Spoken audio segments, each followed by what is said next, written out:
राजस्थान के एक अबैंडन गांव में एक गार्ड अपनी ड्यूटी पे था। भीड़ जा चुकी थी, उसके आसपास अब सिर्फ खंडर थे, अंधेरा था। रात को वो वहाँ एक टूटे हुए घर के सामने बैठकर डिनर कर रहा था। अचानक से उसे कुछ सुनाई दिया, पत्थरों की खनक, जैसे कोई चल रहा हो। उसे फील होता है कि शायद कोई टूटे हुए सामने वाले घर में घुस रहा था। वो डरते हुए आवाज देता है, लेकिन उसे कोई जवाब नहीं मिलता। वो अपनी टॉर्च उठाता है और उस घर की तरफ आगे बढ़ता है, लेकिन वहां पहुंचकर देखता है तो वो घर खाली था, वहां कोई नहीं था। और अचानक से उसे एक आहट फिर सुनाई देती है, मानो कोई चलते चलते इस गांव में घूम रहा हो। और धीरे धीरे उसे चारों ओर से अजीब सी आवाजें आने लगती हैं। गार्ड के रोंगटे खड़े हो गए और वो थर थर कांपने लगा। सुबह लोकल पब्लिक उसे लेने आई तो वो उसे घर के किनारे में बेहोश पड़ा हुआ देखते हैं। जब उसे होश आया तो वो बार बार सिर्फ ये कह रहा था, मुझे उस गांव में नहीं जाना, मुझे उस गांव में नहीं जाना। ये जगह जैसलमेर का मिस्टीरियस और अबैंडन कुलधारा गांव था। एक ऐसी जगह जहां 1825 की एक रात मिस्टीरियसली 84 गांव के 1600 से ज्यादा लोग गायब हो गए, जैसे वहां पहले कोई था ही नहीं। एक थ्योरी तो ये भी है कि हर रात को कुलधारा का वो बाजार वापस लगता है और वहां दुकानदार भी आते हैं और ग्राहक भी आते हैं, लेकिन उनमें से कोई भी दिखाई नहीं देता है। इसी के चलते आज भी कोई भी वहाँ रात नहीं बताना चाहता। लेकिन सच क्या है? क्या सच में वहाँ कोई अर्थक्वेक आया था या कोई कर्स जो आज तक नहीं तोड़ा गया है? आओ चलें कुलधारा की उन गलियों में जहाँ हर पत्थर, हर मिट्टी कुछ कहती है, जहाँ हवाओं में किसी के चलने का एहसास होता है। Welcome to the crime show.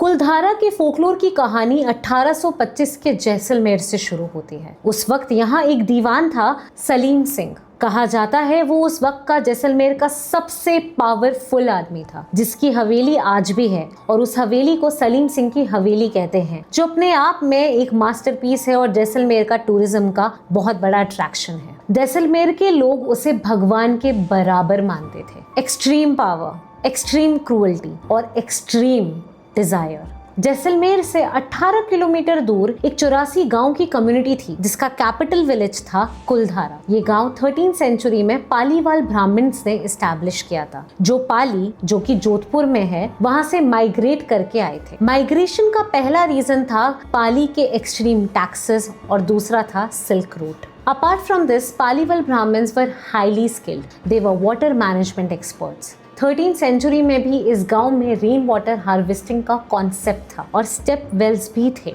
They were smart, they were wealthy। और 18th सेंचुरी आते आते ये कुलधारा के गांव एक 84 गांवों का नेटवर्क बन चुका था। कुलधारा का एक रूल था, जब भी कोई पालीवाल कम्युनिटी का उस गांव में आता था तो गांव का हर एक आदमी उसको एक ईंट और एक सोने का सिक्का देता था, ताकि वो अपनी जिंदगी कुलधारा में शुरू कर सके। 1815 यानी कि 1815 आते आते जैसलमेर को मिलता है एक नया दीवान, सलीम सिंह। वो पिछले दीवान स्वरूप सिंह का बेटा था। जब सलीम सिंह सिर्फ 12 साल का था तब उसके फादर का असैसिनेशन हुआ था। उस छोटी उम्र में उसने देखा पावर कैसे लूटी जाती है और कैसे कमजोर लोग मरते हैं, और सिर्फ 12 साल की उम्र में ब्रिटिश सपोर्ट से उसने अपनी जगह बनाई और बना जैसलमेर का सबसे पावरफुल आदमी। कहा जाता है कि एक बार सलीम सिंह कुलधारा टैक्स कलेक्ट करने जाता है और तब उसकी नजर पड़ती है कुलधारा की मुखिया यानी कि चीफ की बेटी पर। 19th सेंचुरी में पालीवाल औरतों को बहुत ही खूबसूरत माना जाता था। सलीम सिंह का दिल नहीं,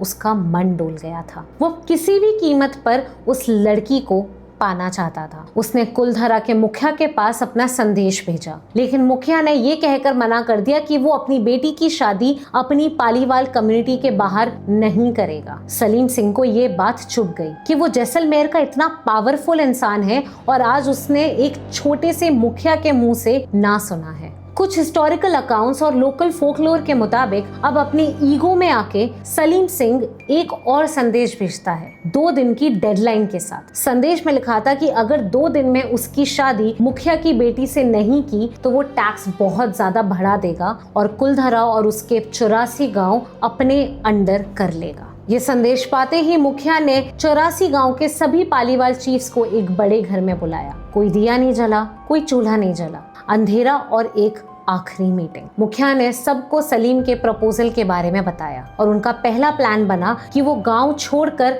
वापस पाली चले जाएंगे, क्योंकि उस वक्त तक उनके ज्यादातर कुएं और स्टेप वेल्स भी सूख चुके थे। और लास्ट में ये डिसाइड हुआ कि अगर इज्जत से जीना है तो यहाँ से जाना होगा। और फिर 1825 के रक्षाबंधन की रात, जहाँ दिन में भाई बहन का रिश्ता सेलिब्रेट हो रहा था, वहाँ पालीवाल अपने पूर्वजों से, अपनी मिट्टी से, अपने घर से आखिरी बार मिल रहे थे। उन्होंने अपने मंदिर में आखिरी बार घंटी बजाई, अपने स्टेप वेल्स में आखिरी बार पानी भरते हुए देखा। 84 गांव के पालीवाल, कुलधारा, खाबा और सारे आसपास के गांव एक साथ चुपके से बिना कोई आवाज किए अपना सामान बांध रहे थे। कुछ लोग अपनी ज्वेलरीज और अपना इम्पोर्टेंट सामान जमीन और दीवारों में दबा रहे थे। कुछ लोग अपने बर्तन यहीं छोड़कर जा रहे थे, मानो वो कल ही वापस आने वाले हों। और चुपचाप फुल मून की रोशनी में वो सब लोग निकल पड़े और इस तरह वो पूरी कम्युनिटी वहां से हमेशा के लिए चली गई। वो सारे 84 गांव एक ही रात में खाली हो गए, अबैंडन हो गए। अकॉर्डिंग टू राजस्थान फोकलोर, ऐसा कहा जाता है कि जाने से पहले पालीवाल के सबसे बड़े बुजुर्ग ने हाथ उठाकर कुलधरा की रेत को स्पर्श किया और कहा,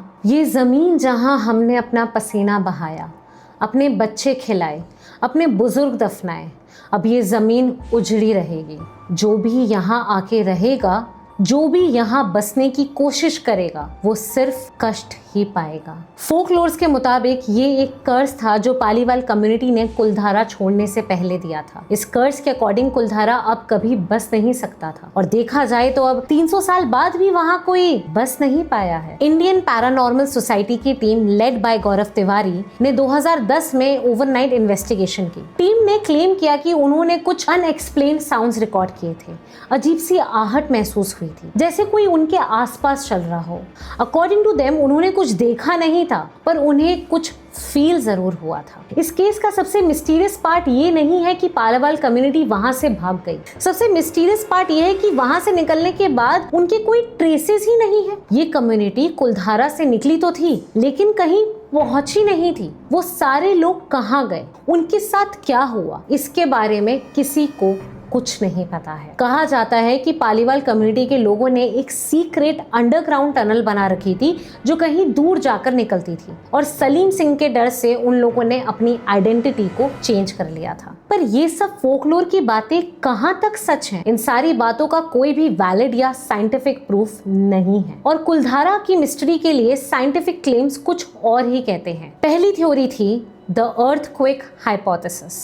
2017 में एक स्टडी आती है। एक जियोलॉजिस्ट ने कुलधारा और खाबा के खंडरों को पर्सनली विजिट किया था। उन्होंने देखा collapsed roofs, fallen joist, pillar एक पर्टिकुलर पैटर्न में गिरे थे जो एक नेचुरल वेदरिंग और एरोजन से मैच नहीं करता है। कुलधारा का सेस्मोटेक्टोनिक मैप बनाया गया तो पाया ये गांव अर्थक्वेक एपिसेंटर के बहुत क्लोज था। तो क्या 1825 में अर्थक्वेक आया?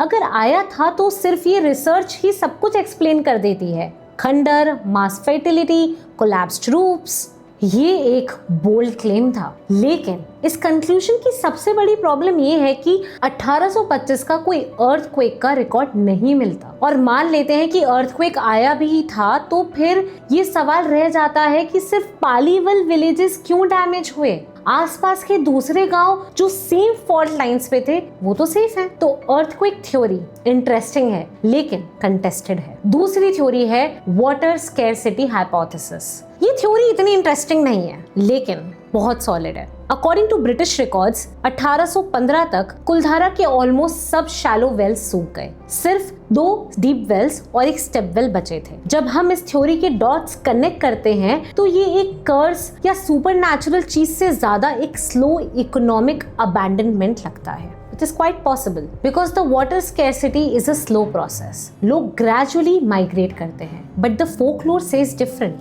तो या तो फोकलोर एग्जैजरेशन है या कुछ और हुआ जिसने इस अबैंडनमेंट को एक सडन ट्रिगर दिया। और फिर 2018 में पुलिस को एक चोरों का गैंग मिलता है जिस चीज ने एक और खुलासा किया। वो गैंग कुलधारा के खंडरों में गोल्ड ढूंढ रहा था और उन्हें वहां 1 किलो से भी ज्यादा गोल्ड दबा हुआ दफना हुआ मिला, वॉल्स के अंदर, फ्लोर्स के नीचे। अब इससे ये तो पता चल गया कि पालीवाल्स ने अपना गोल्ड वहीं जमीन में दबा रखा था। इसका मतलब उनका ग्रेजुअल माइग्रेशन जो वाटर स्कैरसिटी हाइपोथेसिस के हिसाब से था वो नहीं हुआ है। वो लोग इमरजेंसी में वहां से भागे थे किसी शॉर्ट टर्म थ्रेट से बचने के लिए, और शायद कुछ दिनों में या कुछ महीनों में वहां वो वापस आने वाले थे, पर वो कभी वापस नहीं आए। कुछ साइकोलॉजिस्ट ये भी सजेस्ट करते हैं कि पालीवाल्स के कर्ज का जो बिलीफ है वो इतना स्ट्रांग है कि लोग कुलधारा को खुद ही अवॉइड करने लगे और ये अबैंडन विलेज और मिस्टीरियस होता चला गया। पर ये भी एक स्पेक्यूलेशन ही है। सवाल ये है, हमें किस बात पर भरोसा करना चाहिए? Now let's transit this story from scientific and psychological claims to some known facts. आज आर्कियोलॉजिकल सर्वे ऑफ इंडिया यानी कि ASI ने इस साइट को प्रोटेक्ट कर रखा है। उनके ऑफिशियल रिकॉर्ड्स में 410 रूइंड बिल्डिंग्स हैं जिसमें घर, टेम्पल्स, क्रिमेशन ग्राउंड्स, वेल्स और स्टेप वेल्स हैं। एंड उनका ऑब्जर्वेशन ये है कि it was not an earthquake और a curse. Most houses collapsed due to rot and wind erosion, a natural decay that happened over 200 years. वहाँ कोई मास grave या बर्न्ट लेयर नहीं मिली जो अर्थक्वेक या मास वायलेंस को कंफर्म कर सके। लेकिन इस पूरी research and collection of data में भी कुछ गैप्स हैं जो आज भी अनआंसर्ड हैं। पहला, no contemporary document mentions of the mass evacuation. Neither the royal records of Jaisalmer mentions that, nor the British dispatchers. अभी तक किसी भी एग्जैक्ट रूट का नहीं पता लगा कि पालीवाल ब्राह्मण्स कुलधारा से निकलकर कहाँ गए थे। फोकलोर्स क्लेम तो करती है कि वो जोधपुर में कहीं गए थे, लेकिन ना तो कोई एग्जैक्ट गांव का नाम सामने आया और ना ही कुलधारा कम्युनिटी के नाम से कोई क्लेम करने आया। तो पालीवाल कम्युनिटी आखिर गई कहाँ? No archaeological excavation has been done systematically. ASI ने सिर्फ सरफेस सर्वे किया था पर डिग नहीं किया था, खुदाई नहीं की थी। तो हो सकता है जमीन के नीचे कुछ हो जो हमें सच बता सके। तो अभी तक हिस्टोरियन एंड आर्कियोलॉजिस्ट सिर्फ ये क्लेम कर पाए हैं कि सलीम सिंह के टैक्स डिमांड्स अनबेरेबल थे, वेल्स सूख रहे थे, कुएं सूख रहे थे,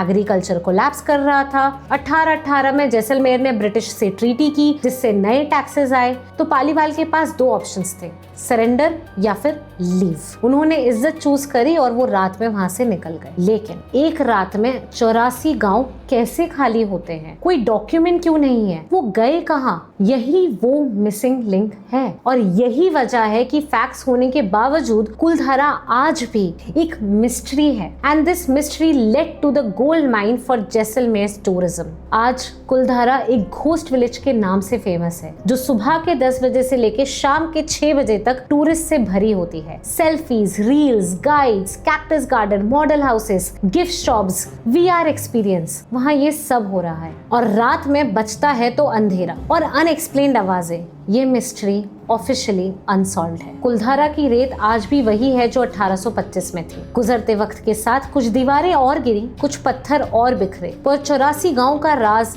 आज भी अनसॉल्व्ड है। ये कोई अर्थक्वेक हो या टैक्स, कोई कर्स हो या कोई कॉन्स्पिरेसी, कोई सलीम सिंह हो या वाटर क्राइसिस, एक चीज कंफर्म है कि 1825 की एक सुबह कुलधारा में कोई नहीं था। ना रोने की आवाज, ना कोई जलते चूल्हे, ना मंदिर की घंटी बज रही थी, ना ही बच्चों की खिलखिलाहट थी। सिर्फ हवा जो खंडरों में से ही गुजर रही है। आज भी जब शाम ढलने लगती है तो कुलधारा के गार्ड टूरिस्ट को बाहर निकालने लगते हैं। सूरज ढलने के बाद उस गांव में किसी को रुकना अलाउड नहीं है। वहां जाकर आपको मिट्टी में दबे राज मिलेंगे या हवाओं में कुछ महसूस होगा, ये सिर्फ आप पर डिपेंड करता है, क्योंकि कुलधारा अपने राज नहीं बताता, वो सिर्फ महसूस कराता है।